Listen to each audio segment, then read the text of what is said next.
Welcome to Madasaling Pinoy, your prayer partner. Ngayon ay Sabado ng ika-20 linggo sa karaniwang panahon. Ang mabuting balita ng Panginoon ayon kay San Mateo. Noong panahong iyon, sinabi ni Jesus sa mga tao at sa kanyang mga alagad, ang mga eskriba at ang mga pareseyo ang kinikilalang tagapagpaliwanag ng kautusan ni Moises. Kaya't gawin ninyo ang itinuturo nila at sundin ang kanilang iniuutos.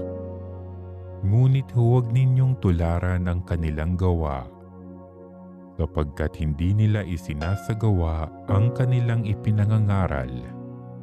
Nagbibigay sila ng mabibigat na dalahin at ipinapasan sa mga tao.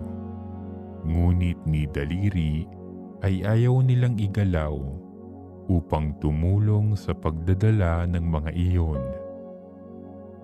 Pawang pakitang tao ang kanilang mga gawa.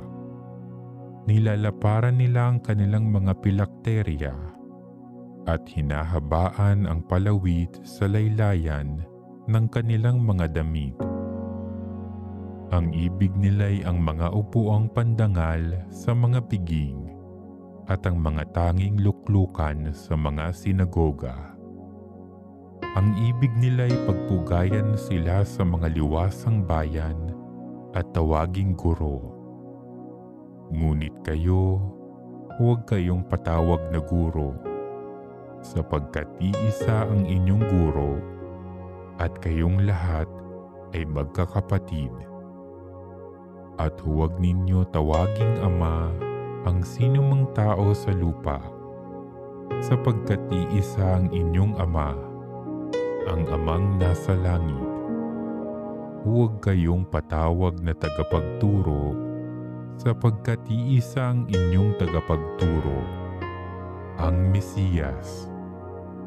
Ang pinakadakila sa inyo ay dapat maging lingkod ninyo. Ang nagpapakataas ay ibababa, at ang nagpapakababa ay itataas. Ang mabuting balita ng Panginoon.